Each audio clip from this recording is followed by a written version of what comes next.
Mike Howard, investment specialist, founder of AfroBlock, here to give you 5 financial mistakes that I see. Number 1 is your 401k being your only investment vehicle. This is a problem because, 1, your 401k was never meant to be your sole account or your sole vehicle for retirement and for providing your retirement income.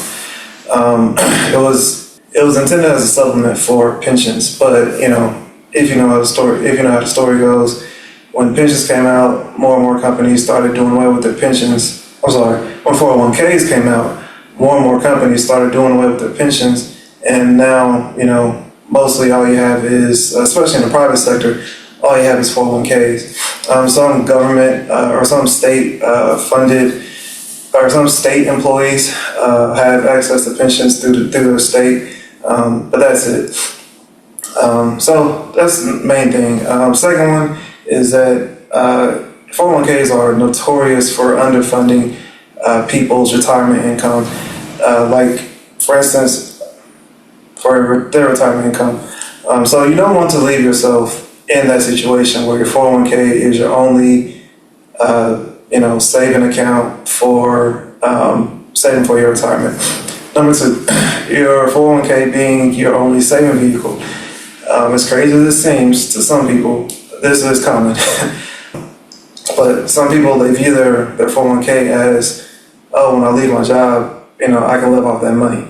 And that's not what it's intended for. And that's part of the problem with 401ks, and that's part of the reason why so many people don't have the proper amount of money in their 401k to fund their retirement, because they've done things over the years, like, take out money to supplement times when they don't have, a job, when they're not making regular income.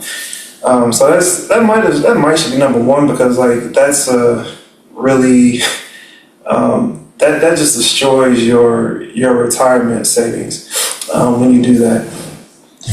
So that's number 2. Number 3, not prioritizing your health. I say this quite a bit, but there's no point in having all the money in the world if you got health problems that money can't fix. You've got to, in today's world, especially here in America, where there's so many toxins and pollutants and sugar and this, sugar and that, like everything, almost everything is unhealthy. And so you really got to, you got to get your movement. You can't be sitting down in the desk or sitting on the couch for hours on end.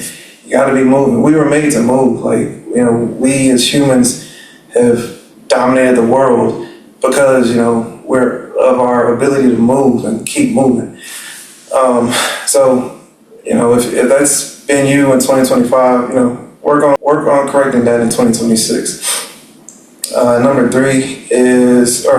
4, having the same investments in your 401k as you have in your investments outside of your 401k or your personal investments. So let's say you have, just say this because it's common, let's say you have a Robinhood account and you're saving in that, and then you also have your 401k as your job.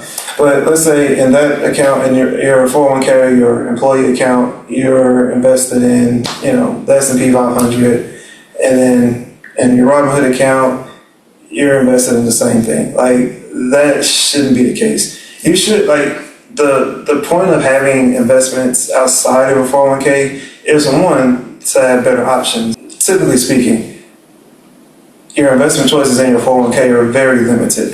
And part of that is a good thing and a bad thing, because part of it, they want people doing safe things. They want people making safe investments in their 401k. They don't want you,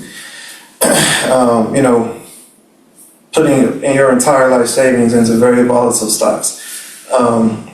So that's part of it. But,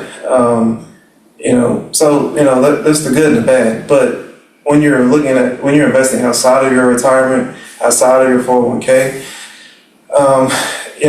the point of doing that is to take advantage of the better investment options that the market provides you. And so, if you're just SPY in your 401k, VOO in your Robinhood, you're leaving a lot of money on the table.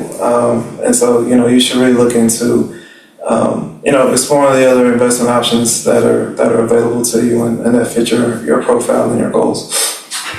Number 4, using debt to subsidize your negative cash flow. So when we talk about cash flow, that's basically just, hey, how much money do I make? How much money am I spending?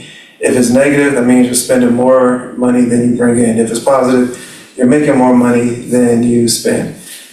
Simple as that. It goes back to kind of like the budget, to budgeting and budgeting fundamentals. But the problem comes in when we start using credit cards to, supplement that difference when we're in negative cash flow. And what ends up happening over time is that the minimum amounts you have to pay on your credit card grow and grow and grow, and now like it's a bigger chunk of your income is going towards paying these credit cards instead of paying for your expenses, paying for your savings, putting money away for investing, anything like that. Like it's all going to credit cards. So those are 5 common mistakes. If you feel like one of these applies to you, feel free to DM me, set up a call. We can talk about it, get you set on the right track. And yeah, stay tuned for more.